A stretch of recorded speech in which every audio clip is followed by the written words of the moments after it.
welcome back to my channel. I pulled out this palette because it's October and I don't know why, but this palette is just really fall to me, but I'm actually not 100% sure what eye look I'm gonna do, so let's see what I end up doing. Hopefully I like it. I'm gonna go in with this shade here.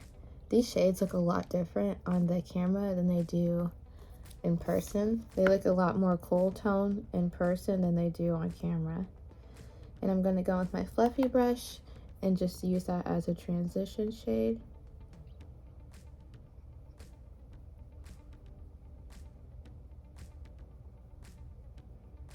The browns in this palette are not the most, versatile for deeper skin tones.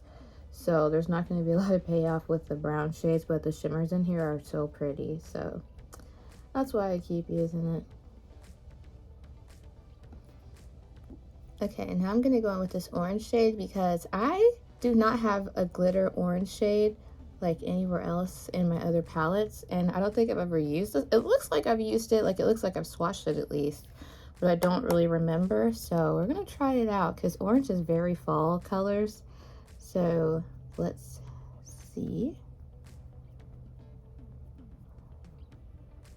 Oh, it is orange. It's kind of a little bit gold too. That's really pretty. I'm just gonna stick this all over my eyelid.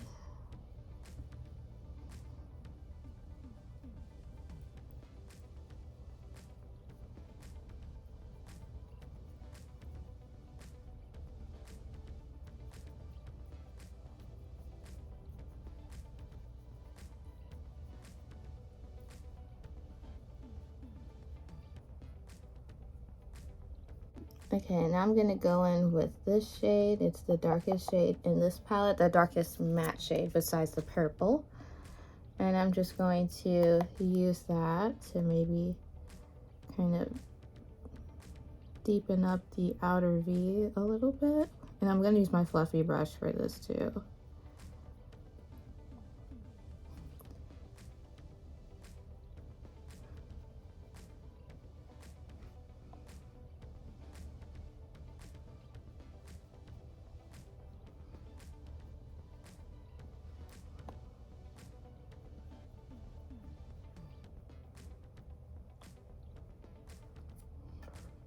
Okay, I think I'm going to use this color for my inner corner because I couldn't decide between these two and it looks like a mix between the two.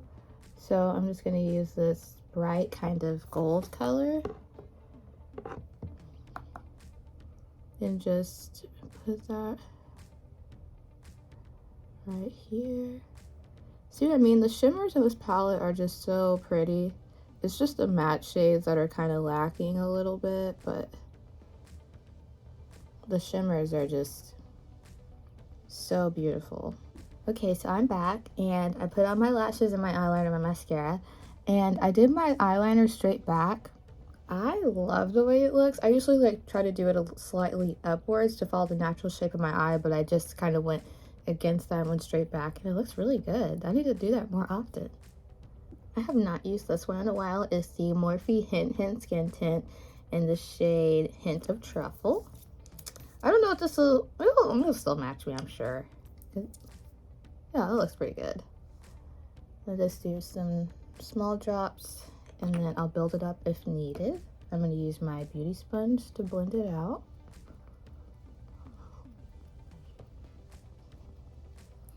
It's been a very long time since I've worn this.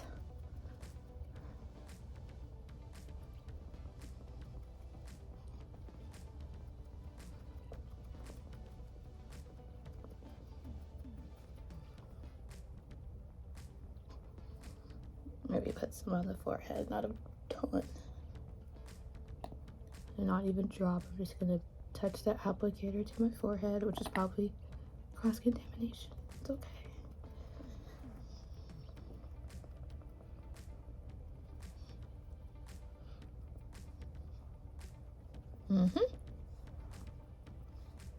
It looks pretty good. Okay, so I have this Morphe 2 concealer, the Hide and Peak concealer in the shade Peak of Chestnut.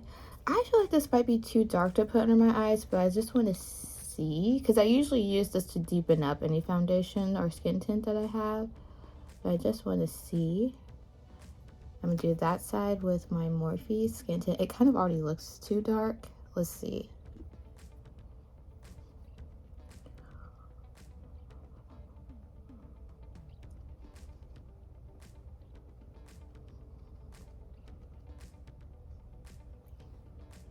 Surprisingly, it doesn't look half bad. I'll go ahead and do the other side. Okay, so this is what I have going on. Now that I can see both eyes together, it does look a little bit too dark. So I'm going to use my Honest Beauty concealer. Oh my gosh, the shade is gone. There were words here and now they're gone. And I'm just going to add some on top. Thankfully, both of these concealers are like really, really lightweight. Otherwise, this would be pretty uncomfortable, but it's not. And then I'm blending this out, and it's bringing me back to life. Because sometimes, here's the thing, if you choose a concealer that is too dark under your eyes, it'll create this weird shadow, and it'll emphasize any bags you have under your eyes or like texture or fine lines. And if your concealer is too light, it'll do the same, but it won't have like a weird shadow. It'll just look oddly bright, like just a little bit discolored. So you have to be really careful when it comes to that. But I just wanted to see what it looked like. That's why I did it. All right, I'm going in with my Maybelline loose setting powder. It's clearly not pressed. Loose setting powder in the shade 35. This is the lighter one that I have. Going in with that under the eyes and around the mouth. I don't know why, but I noticed when this area isn't like highlighted like the rest of the face, this area and this area, it kind of starts to look a little bit off, just in my opinion, on my face shape, because I'm like, it's kind of not all going together, because those are like the parts that like where your face is lighter. So, and now I'm just going to go through and press all of that in with my powder puff. This is, look how smooth that is. So smooth. I think I also got some of the powder in my eye, but that's okay. My eyes can really put up with a lot. So.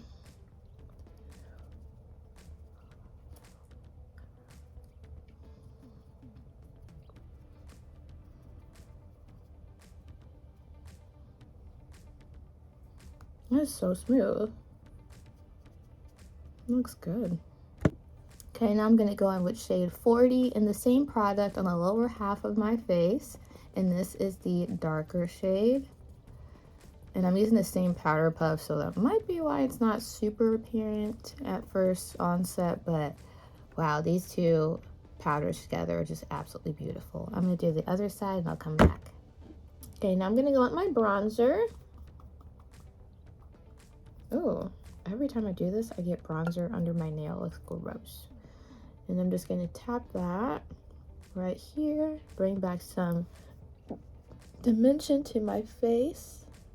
I'm so glad I added this step in my routine because now I can't live without it. I love bronzer so much.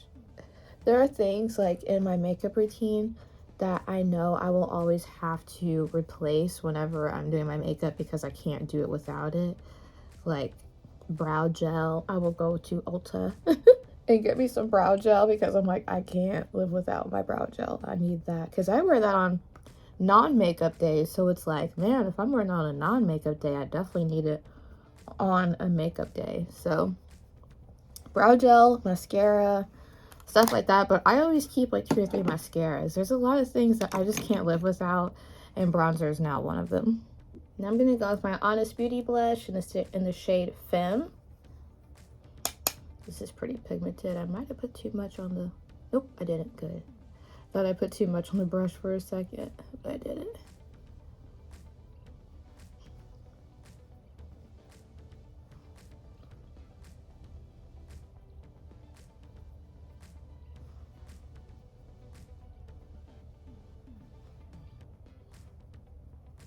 This is so pretty. I love this blush. Purple blush. I just like purple blush, to be honest.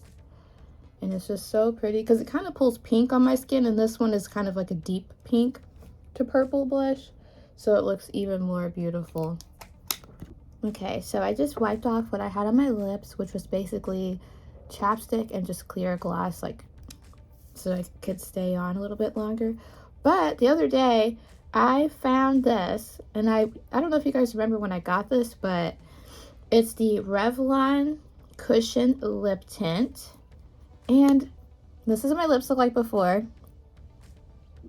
And so I'm going to try this. I feel like every time I try this, I can't really tell a difference.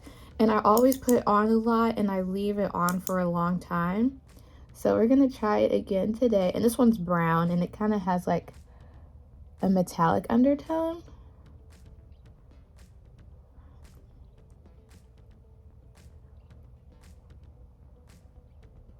I have a double lip line, so it always looks like I'm overlining. It just is what it is.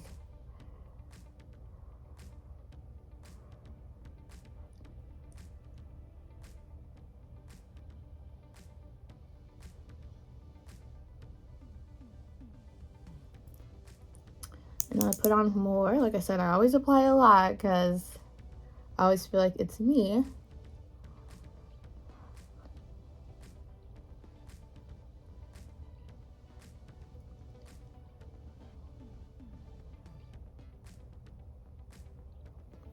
Okay, that's what it looks like on my lips, and I purposefully put a lot on. That's why it looks so dark. And I'm not going to leave it like this, but I am going to let this set, dry down, and then I'll take like a tissue and I'll wipe it off and see what tint we're left with.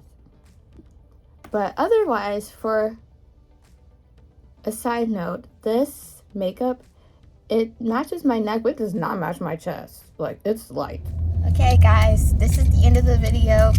It kind of stained my lips, and this is what my makeup looks like in natural sunlight. See you guys next time. Bye.